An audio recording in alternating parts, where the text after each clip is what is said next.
Bienvenue dans cette nouvelle explication.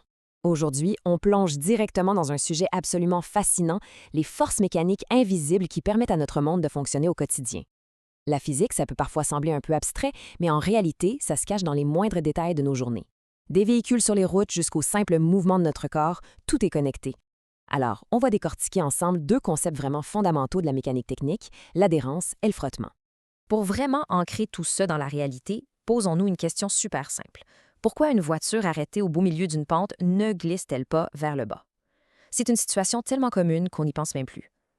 Pourtant, il y a une force complètement invisible, une interaction mécanique extrêmement précise entre les pneus de ce véhicule et l'asphalte qui réussit l'exploit de défier la gravité. Comprendre cette force-là, c'est littéralement comprendre un des piliers de la physique mécanique. Voici le plan de match pour notre analyse. Au programme, 1. Les forces mécaniques. 2. L'adhérence au quotidien. 3. Les 5 facteurs. 4. Le frottement et l'usure. 5. Adhérence contre frottement. Et pour finir en beauté, 6. Un résumé de révision bien pratique. On y va tout de suite avec nos deux premières sections, soit les forces mécaniques et l'adhérence au quotidien. L'adhérence, au fond, c'est le phénomène où deux surfaces ont tendance à rester fermement collées ensemble, ce qui s'oppose directement au glissement. C'est exactement le concept qui empêche la fameuse voiture de débouler la pente ou qui permet à un grimpeur d'escalader une paroi rocheuse abrupte sans tomber. Le caoutchouc des pneus agrippe la route, la semelle un peu spéciale des souliers d'escalade mord dans la roche. C'est fascinant parce que sans cette force d'adhérence bien spécifique entre les surfaces en contact, le simple fait de se maintenir en place serait tout simplement impossible. On passe maintenant à notre troisième section, les 5 facteurs de l'adhérence. La bonne nouvelle, c'est que pour maîtriser complètement le concept de l'adhérence, il y a juste 5 grands facteurs déterminants à retenir. C'est super accessible. On parle ici de la nature des matériaux mis en contact, la présence ou l'absence d'un lubrifiant, la température ambiante, l'état des surfaces et finalement la force perpendiculaire exercée. Chacun de ces éléments peut faire monter en flèche ou, au contraire, faire chuter la capacité de deux objets à rester collés ensemble. Décortiquons ça un par un avec des exemples. Prenons d'abord la nature des matériaux et l'ajout de lubrifiants. Du caoutchouc sur de l'asphalte sec, ça offre une excellente adhérence. Mais si on remplace l'asphalte par de la glace, ouf, l'adhérence prend une méchante débarque, ce qui explique pourquoi conduire l'hiver peut être si instable.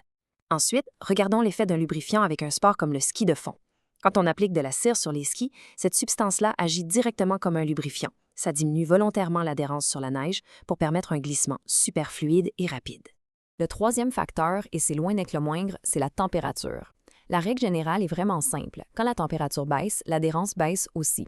Encore une fois, c'est un phénomène ultra observable chez nous l'hiver. Les semelles de nos bottes deviennent plus rigides à cause du froid, ce qui réduit leur adhérence sur les trottoirs glacés. À l'opposé, c'est fou qu'on nous y pense, mais en Formule 1, les pneus sont préchauffés avec des couvertures thermiques. C'est littéralement pour que la gomme ramollisse et vienne presque fusionner avec la piste dans le but de maximiser l'adhérence. Quatrièmement, on a l'état des surfaces.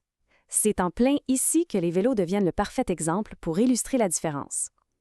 Un pneu de vélo de montagne, c'est super rugueux, avec des gros crampons pour mordre dans la roche et maximiser l'adhérence. De l'autre côté, un pneu de vélo de route, c'est conçu pour être presque parfaitement lisse afin de diminuer le frottement avec le sol.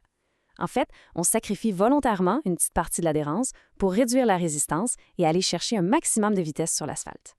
Le cinquième et dernier facteur, c'est la force perpendiculaire exercée par une surface sur l'autre. Pour faire simple, disons que c'est l'effet du poids qui pousse vers le bas. L'adhérence augmente directement avec l'accroissement de cette force-là. L'exemple parfait, c'est un traîneau sur la neige. Si le traîneau est vide, on le tire sans effort. Mais s'il est chargé de bois, le poids écrase le traîneau contre la neige, ce qui augmente la force perpendiculaire et rend la traction tellement plus difficile. On poursuit avec notre section 4 qui porte sur le frottement et l'usure. Alors, le frottement, c'est quoi? C'est une force qui s'oppose au glissement d'une pièce mobile sur une autre. La nuance avec l'adhérence est super importante ici. Le frottement n'empêche pas le mouvement, il le ralentit. C'est une résistance constante pendant que l'action de glisser est en train de se produire, alors que l'adhérence, elle, stoppe le mouvement net.